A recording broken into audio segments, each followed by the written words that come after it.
They were dying by the day.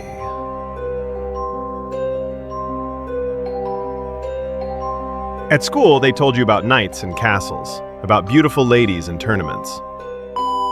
But they didn't tell us this. The Middle Ages were hell. And today, I will show you how much. 7 methods that were actually used. No censorship, no embellishment. If you have weak nerves, leave now. It's too late. 1200 to 1500. The Inquisition is at its peak. The Church rules with an iron fist. These instruments were not hidden. They were displayed in public squares as a warning. Today we're talking about the 7 most sophisticated ones. From the least terrible to the absolute nightmare.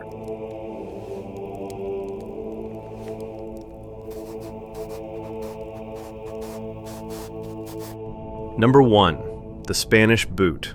Simple, effective, unbearable. Your leg is placed in a metal or wooden boot, from the foot to the knee. Wooden wedges are placed on the sides. The executioner takes a hammer and begins to hammer in the wedges, one after another. The first wedge is discomfort. The second is pressure. The third is pain. The fourth is crunch. The bones in your fingers break like pencils. Then your foot. Then your ankle. But the worst part is the blood and bone marrow. They have nowhere to go. The leg is compressed by metal. So they come out through the skin. Fingers explode, literally. After the Spanish boot, the leg was always amputated, if the victim survived. Many died of pain shock right on the spot, but that was only the beginning. Number 2, the pair of suffering, or the pair of agony, and it was created for different sins. For women accused of adultery, in the vagina. For male sodomites, in the anus. For liars and blasphemers, in the mouth. The executioner inserts the pair, closed, then slowly turns the screw. The petals open inside you. First, pressure, unpleasant. Then, pain, sharp, cutting. Then, tears. Tissue rips. Bones break. In the case of the oral pair, my jaw broke. My teeth flew out. My tongue tore. The petals had thorns when the executioner opened them completely and then slammed them shut. The spikes tore everything apart from the inside. The victim was usually not killed. They left her mutilated. It was torture branding, a punishment that stayed with you forever, and everyone around you knew what you had done.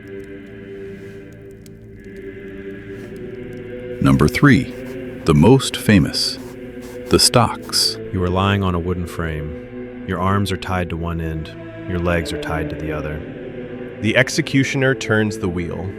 The ropes are tightened. The first few turns are just uncomfortable.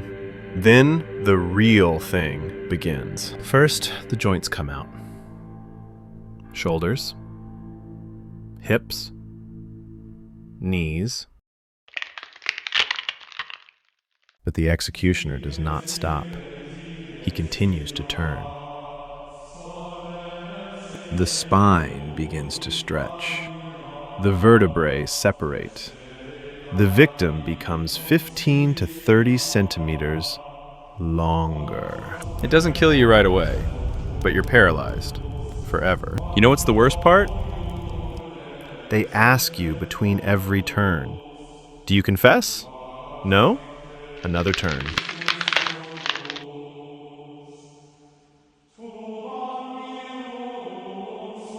Everyone confessed on the rack. To anything. To witchcraft. To conspiring with the devil. To crimes they did not commit. DYBA wasn't looking for the truth. She was creating lies. Number 4, a public execution that lasted days. Wheeling. Imagine a city square, a crowd, children sitting on their father's shoulders, Food being sold like at a fair. You are at the center, tied to the wheel, like a starfish. The executioner comes out with an iron crowbar and begins work. First strike, right shin, crunch. The bone breaks. The second is the left shin. The third is the right thigh. The fourth is the left thigh. He methodically breaks every bone in your legs, one by one. Then he moves on to your arms, your forearms, your shoulders. But the main thing is that it doesn't hit vital organs. It doesn't hit your head, your chest, your stomach.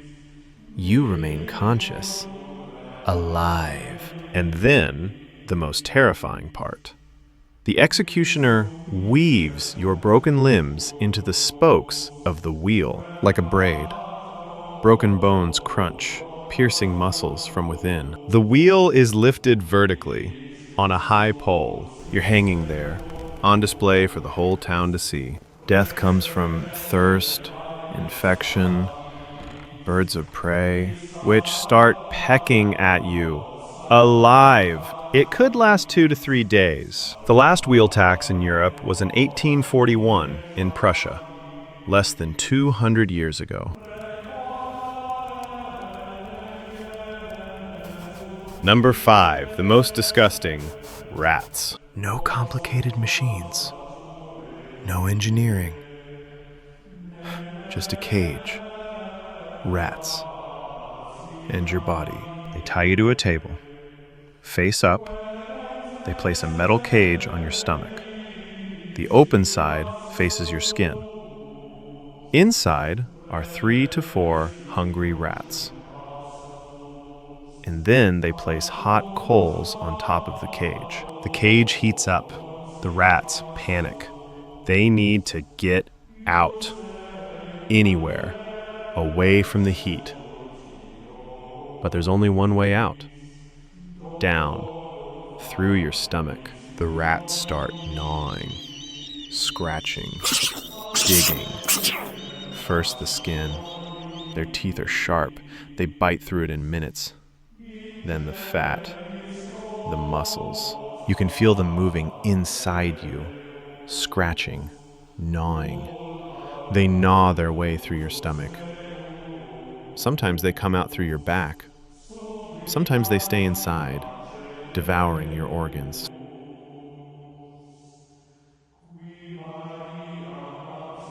This torture was particularly favored by the inquisitors.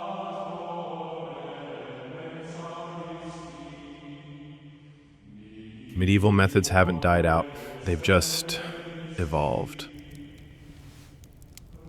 Number 6, the oldest torture method on this list. The Bronze Bull, invented in ancient Greece, 6th century BC, but used throughout Europe in the Middle Ages. A statue of a bull, hollow inside, a door on the side. They shove you inside, they bend you over, they lock the door. Dark, cramped, hot. And then they light a bonfire under the bull. The bronze begins to heat up. At first, it's warm. Almost pleasant. You start to sweat. Then it becomes unbearable. Your skin reddens. The bronze glows red hot. The temperature inside reaches 200 to 300 degrees Celsius. Your skin starts to burn, literally, like a steak on a frying pan. You scream. You bang on the walls. But here's the brilliant detail. The inventor, Peril of Athens, invented acoustic tubes in the mouth of a bull, special chambers. When the victim screams, the sound passes through these tubes and comes out of the bull's nostrils. Distorted, altered. To the crowd outside, it sounded like a bull's moo. Cries of agony turned into animal roars. Death occurred within 15 to 30 minutes from burns, dehydration, inhalation of hot air. The lungs were burned from the inside. Some thought it was a myth. It turned out to be reality. And 7, the most sophisticated, Judas's cradle, a metal pyramid, 30 centimeters tall. The sharp end points upward. They strip you naked, they tie your hands behind your back, they hang you above the pyramid with ropes, and then, slowly, they lower it. The tip enters your body, your anus, or vagina for women, but not completely. It doesn't kill you right away. You're hanging. All your weight is pressing down on that tip, slowly, centimeter by centimeter, for hours. If you try to get up, your hands are tied. Your strength is running out. You fall back down. If you lose consciousness from the pain, the executioner waits until you wake up. Then he continues. But here's what's really terrible. The pyramid was never washed. The blood and feces of previous victims remained on it. Infection began immediately. Death occurred within 2 to 3 days. From internal bleeding, sepsis, shock. It worked. People confessed to anything, to witchcraft, to heresy, to crimes they didn't commit. And you know what's most cynical? If the victim died, they could show them to the people. Look, no visible wounds. God himself punished the sinner. Judas's cradle. Torture that turned the innocent into the guilty and killed everyone equally. 7 tortures.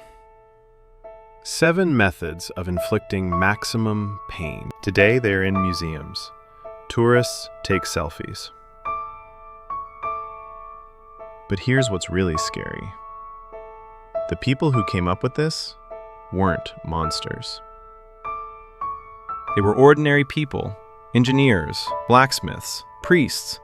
They had breakfast with their families. They played with their children, and then they went to work. And that work was breaking bones, extracting confessions, killing. In the Middle Ages, executioner was a respected profession, well paid, passed down from father to son, entire dynasties. Torture was useless for finding the truth, but it was perfect for intimidation. When the execution lasted for hours in the town square, everyone saw it. Everyone remembered it. No one dared to rebel anymore. We like to think the Middle Ages were barbaric. We have evolved. But that was only 200 to 300 years ago. It was yesterday in historical terms. Google the torture methods used today in 2025. The tools have changed. The technology has improved. But people remain the same. If this video made you think, give it a like. History isn't always pretty, but it's important to remember it. Subscribe to the channel. Here we talk about what textbooks hide. See you on the dark side of history.